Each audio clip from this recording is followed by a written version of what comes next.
ससुराल की बनकर दिखा। हरि किशन अपनी दोनों बेटियों के साथ अपने बड़े घर में रहता था। हरि किशन की बीवी का देहांत सालों पहले ही हो चुका था और उसने कभी दोबारा शादी करने का नहीं सोचा था। उसने अपनी दोनों बेटियों को अकेले ही पाला और दोनों को अच्छी परवरिश भी दी। हरि किशन का अपना कपड़ों का काफ़ी बड़ा काम था और उसके पास पैसों की कोई कमी नहीं थी। वो अपनी दोनों बेटियों को बहुत प्यार करता था। उसकी बड़ी बेटी थोड़ी ज़िद्दी और गुस्सैल थी, पर छोटी उससे एकदम अलग। एक दिन की बात है जब हरि किशन की बड़ी बेटी सुबह सुबह गुस्से में लाल होकर चिल्लाती हुई आई। पापा, पापा कहाँ हो आप? अरे बेटा क्या हुआ, क्यों शोर मचा रखा है सुबह सुबह? पापा कितनी बार मैंने आपको बोला है कि मेरी गाड़ी को कोई हाथ नहीं लगाएगा। अरे बेटी वो सुबह सुबह मानसी को कॉलेज के लिए देर हो रही थी और दूसरी गाड़ी में पंचर हो गया था, बस इसीलिए मैंने ही उसे बोल दिया कि वो तुम्हारी गाड़ी ले जाए। अरे वाह, अब बताओ मैं कैसे जाऊं? बेटा कैब कर लो। कैब? और मैं मतलब सिमरन शर्मा अब कैब से जाएगी? ओ प्लीज पापा, आप ये सोच भी कैसे सकते हैं? देखिए आज के बाद मेरी गाड़ी को कोई भी हाथ नहीं लगाएगा। कोई नहीं, मतलब कोई भी नहीं। सिमरन गुस्से में अपने कमरे में चली जाती है। सिमरन के गुस्से से हर कोई डरता था, उसकी बहन, घर के नौकर और यहाँ तक कि उसके पापा भी। सिमरन को कभी अपनी माँ का प्यार नहीं मिल पाया था और इसीलिए शायद वो हमेशा इतनी गुस्से में चिड़चिड़ी सी रहती थी। वो किसी भी चीज़ की जिद कर बैठती थी और अगर वो चीज़ उसे नहीं मिल पाती तो सबका जीना हराम कर देती। सिमरन के पापा को सिमरन की बड़ी ही चिंता रहती थी कि आखिर वो अपने ससुराल में कैसे एडजस्ट करेगी। एक दिन की बात है जब हरि किशन गाड़ी से कहीं जा रहा था और अचानक उसके सामने एक स्कूटर वाला आ गया। हे भगवान, ये क्या हो गया? हरि किशन गाड़ी से बाहर निकलकर देखता है तो सड़क पर एक लड़का पैर पकड़कर बैठा था। हरि किशन उस लड़के से माफ़ी मांगने लगता है। अरे कोई बात नहीं अंकल, आपने जानबूझकर थोड़ी ना किया ये। बेटा ये तो तुम हो जो ऐसा बोल रहे हो, वरना कोई और होता तो बस जाने क्या कर देता। खैर मैं तुम्हें अभी डॉक्टर के पास ले चलता हूँ। हरि किशन उस लड़के को डॉक्टर के पास लेकर जाता है और फिर उसे उसके घर छोड़ने जाता है। जब राहुल के माँ बाप, उसकी बहन पायल और भाई महेश उसे ऐसे देखते हैं तो एकदम घबरा जाते हैं। हाय मेरा बच्चा, ये क्या हो गया तुझे? कैसे लग गई तुझको? देखिए ये मेरी गलती है। राहुल दरअसल मेरी गाड़ी से टकरा गया था और तभी उसको इतनी चोट लग गई। अरे आप तो बड़े भले आदमी हो जो इसे डॉक्टर के पास लेकर गए और फिर घर तक छोड़ने आए हो, वरना कोई और होता तो ऐसे ही छोड़कर भाग जाता। अब आइए बैठिए। सब लोग बैठकर कुछ देर बातें करने लगते हैं। सच में भले लोग हो आप, और मुझे अब समझ में आया कि राहुल में इतने अच्छे संस्कार कहाँ से आए। अगर किसी के माँ बाप इतने अच्छे हैं तो बच्चे तो होंगे ही। आपके घर आकर बड़ा ही अच्छा लगा। मुझे लग ही नहीं रहा कि किसी अजनबी के घर आया हूँ। सब अपने अपने से लग रहा है और सच में जो अपनापन आपके घर में है वो काश दुनिया के हर घर में होता। अरे ये तो बस आपस का प्यार है और कुछ नहीं, इसके अलावा हमारे पास है ही क्या। आपके पास जो दौलत है ना वो हर किसी के पास नहीं होती। खैर अब मैं चलता हूँ, यहाँ बैठकर वक्त का पता ही नहीं चला। पर दोबारा आप ज़रूर आइएगा, आपसे मिलकर हमें भी बहुत अच्छा लगा। जी ज़रूर। हरि किशन घर वापस आता है पर बार बार उसे उन लोगों का ही ख्याल आ रहा था। इतना प्यार, इतना अपनापन और सुकून उसने कहीं नहीं देखा था। उसे वो लोग और राहुल सब इतने अच्छे लगते हैं कि वो अपनी बड़ी बेटी सिमरन की शादी उस घर में करने की सोचने लगता है। वो इस बारे में अपनी छोटी बेटी मानसी से बात करता है। पापा आप दीदी की शादी ऐसे घर में करने के बारे में सोच भी कैसे सकते हैं? आपको पता है ना उनकी शौक और उनके रहने का तरीका। हाँ पर एक बार बात करने में हर्ज क्या है। अगले दिन हरि किशन अपनी सिमरन का रिश्ता लेकर उनके घर जाता है। वो लोग तो ये बात सुनकर बड़े ही हैरान हो जाते हैं। आप इतने बड़े आदमी आखिर हमारे घर के लिए राजी कैसे हो गए? आप जैसा घर मैंने कहीं नहीं देखा। यहाँ बेशक वो सुविधाएं नहीं, पर बिन माँ की बच्ची को जो प्यार यहाँ मिलेगा ना वो कहीं नहीं मिल सकता। आप इस रिश्ते के लिए हाँ कर दीजिए और अपना लीजिए मेरी सिमरन को। सब लोग इस रिश्ते से बड़े ही खुश हो जाते हैं, पर जब सिमरन को पता चलता है कि उसके पापा उसकी बिना मर्जी के उसका रिश्ता तय करके आए हैं तो वो हर चीज़ गुस्से में तोड़ने फोड़ने लगती है। मैं ये शादी हरगिज़ नहीं करूँगी पापा, आप चाहे जो कर लो। कैसे भी करके सिमरन शादी के लिए हाँ ही नहीं भर रही थी।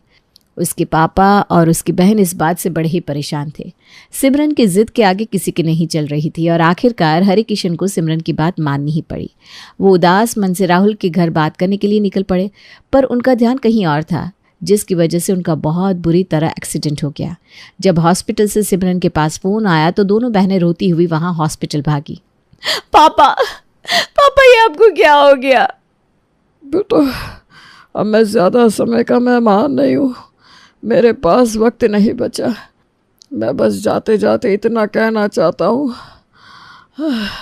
कि तू राहुल से शादी कर लेना, तेरे बाप की आत्मा को शांति मिलेगी, बाकी तेरी इच्छा। इतना कहते ही हरिकिशन दम तोड़ देता है।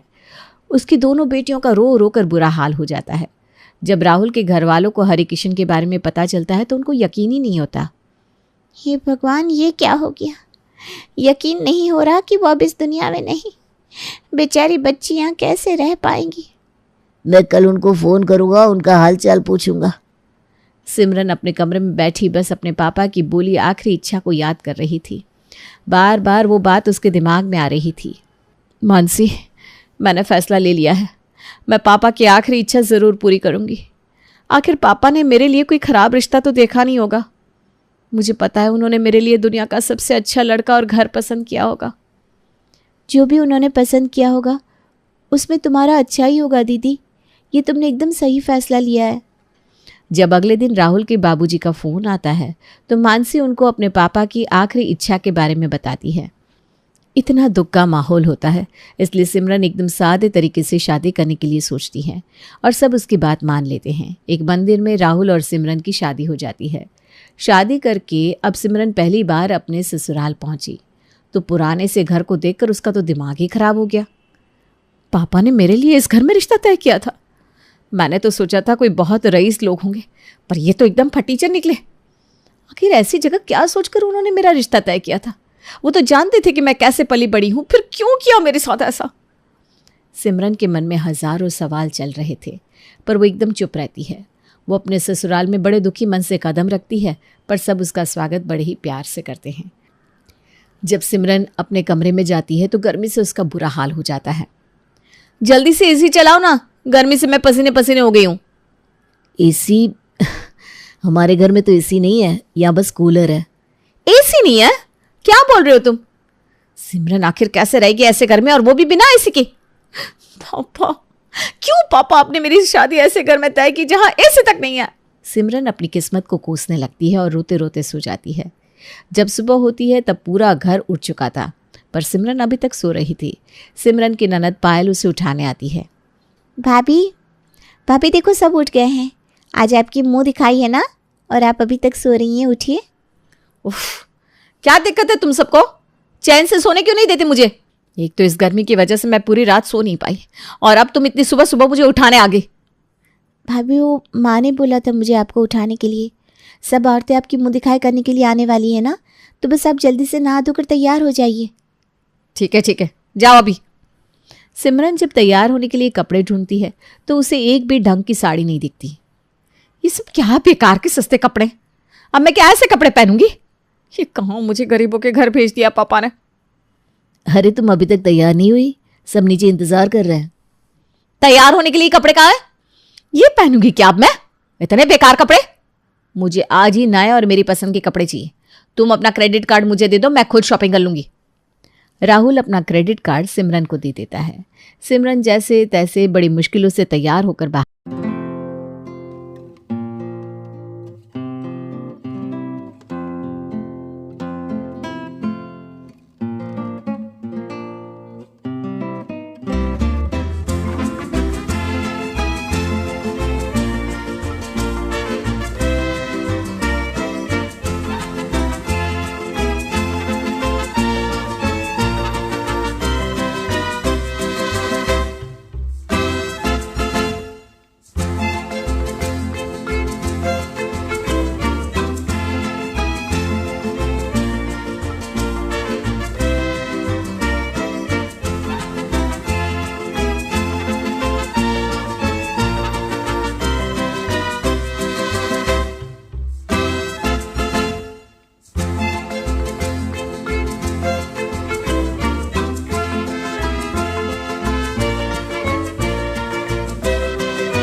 अरे बहू, आ गई तुम? बहुत ही सुंदर लग रही हो। आओ आओ, हमारे पास बैठो। सिमरन सबके साथ बैठ जाती है। सब उसकी मुंह दिखाई करते हैं और फिर उसकी सास उसे पहली रसोई के लिए कहती है, पर सिमरन को तो कुछ बनाना ही नहीं आता। अब क्या इन लोगों के लिए खाना भी बनाना पड़ेगा? भगवान, कहाँ फंस गई मैं। मुझे जल्द से जल्द इन सब जंजाल से निकलना होगा। मैं अब ऐसे ऐसे काम करूंगी ना कि ये लोग खुद मुझे मेरे घर भेज देंगे। सिमरन रसोई में जाती है और सबके लिए खीर बनाने लगती है। सिमरन खीर में डालने के लिए शक्कर का डब्बा उठाती है। फिर उसके मन में एक ख्याल आता है और वो उसे रख कर नमक का डब्बा उठा लेती है। अभी खिलाती हूँ इनको खीर। बड़ा शौक है ना नई बहू से काम करवाने का। हे भगवान, ये भाभी ऐसा क्यों कर रही है? मुझे सबको जाकर बताना होगा। पायल जल्दी से बाहर जाकर अपनी माँ को बताती है कि सिमरन खीर में जानकर नमक डाल रही है। जब सिमरन नमक वाली खीर सबके लिए लेकर आती है तो सब उस खीर को चुपचाप निगल लेते हैं। कोई कुछ भी नहीं कहता उसे। अब शाम को सिमरन शॉपिंग के लिए निकल पड़ती है। वहाँ वो सीधा 25,000 की साड़ी खरीद लेती है। उसके अलावा भी न जाने वो क्या क्या खरीद लेती है।